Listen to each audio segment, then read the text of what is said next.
ఏ పార్టీలో పెట్టమని? ఏ పార్టీలో ఉండాలో ఆ పార్టీలోనే ఉన్నారు. అయ్యో ఏ పార్టీలో ఏ పార్టీలో ఉండాలో ఆ పార్టీలోనే ఉన్నా. కడియం శ్రీహరి సచ్చే వరకు కేసీఆర్తోనే ఉంటా, ఇంకా 10 ఏళ్ళ తర్వాత కూడా అడుగురు నన్ను, బీఆర్ఎస్లోనే ఉంటా, బీఆర్ఎస్లకు అవకాశం ఇచ్చింది కాబట్టి. అంటే గతంలో వేరే పార్టీ కూడా ఇచ్చి ఉండొచ్చు, కానీ ఎందుకో ఆనాడట ఆ మాటలు చెప్పి తీరా పోయి కాంగ్రెస్లో కలిసి స్టేషన్ కనుపూర్ నుంచి గెలిచినాక బిడ్డని ఎంపీ చేసుకోవడానికి కడియం కావ్యని ఆమెకు ఎంపీ టికెట్ తెచ్చుకొని ఫైనల్గా సరే ఇక అక్కడ ఏ భూముల్ని ఎట్లా కబ్జా పెడుతున్నాడు, లేకపోతే ఏ భూములు ఎట్లా కొలగొట్టడానికి ప్రయత్నం చేస్తూ ఉన్నాడు, ఏ అటవీ భూములని ఆయన వైపుగా మార్చుకోవడానికి ప్రయత్నం చేస్తూ ఉన్నాడు అనేది మనం గతంలో చాలాసార్లు చూపించినాం. కడియం శ్రీహరి కొంచెమన్నా సిగ్గుండాలి, ఈ వయసులో బుద్ధి ఉండాలి.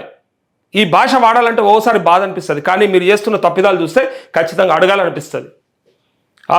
ఎట్లా చెప్పారు మీరు?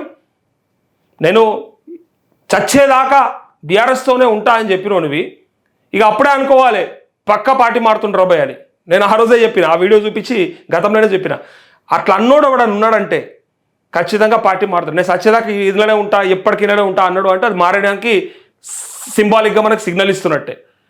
సో ఏ పార్టీలో ఉన్నామంటే సిగ్గు లేకుండా ఇలా సుప్రీంకోర్టు ఏం చెప్పిందంటే స్పీకర్ నిర్ణయం పైన ఖచ్చితంగా ఒత్తిడి చేయవలసిందే అని చెప్తూ 3 నెలలలోపు టైం ఫ్రేమ్ కూడా పెట్టిరు.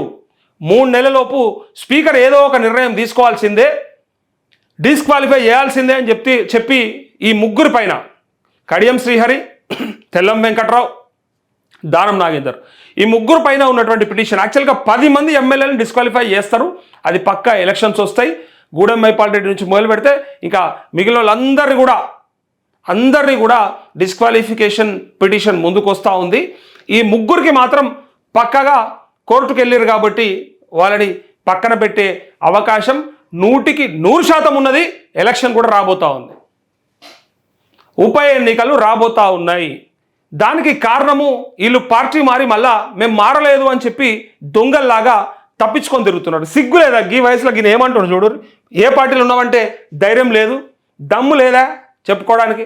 Yes I mean BRS, yes I mean Congress చెప్పనుంటివి దమ్ముంటే. మనకంత సీన్ లేదు, అయిపోయా. కోర్టు దాకా పోయి స్పీకర్ మీద నిర్ణయం అంటే స్పీకర్ నిర్ణయం తీసుకోవాలని ఒత్తిడి తెస్తే ఇలా ఏం చెప్పండో తెలియక ఏ పార్టీలో ఉండాలో ఆ పార్టీలో ఉన్నా సిగ్గు లేదు ఇంకా ఈ మాట మాట్లాడడానికి.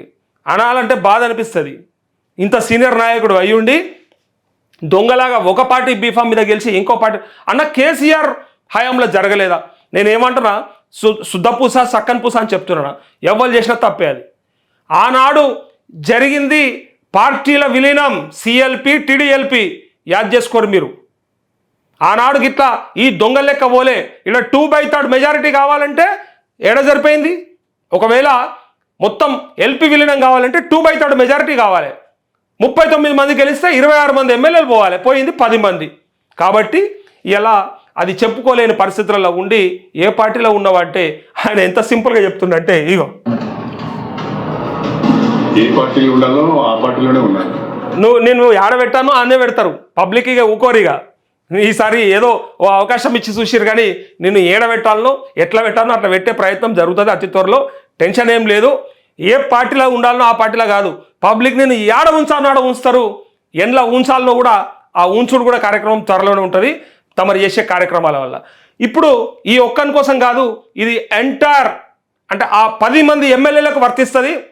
భవిష్యత్తులో కూడా చెంపపెట్టు లెక్క ఉండాలి. భవిష్యత్తులో కూడా మళ్ళీ ఎవ్వడు కూడా పార్టీ మారాలంటే భయపట్టాలి. ఒక దాంట్లో గెలిచి ఇంకో దాంట్లో పోవాలంటే రాజీనామా చేసిపోవాలనే భయం పుట్టాలి.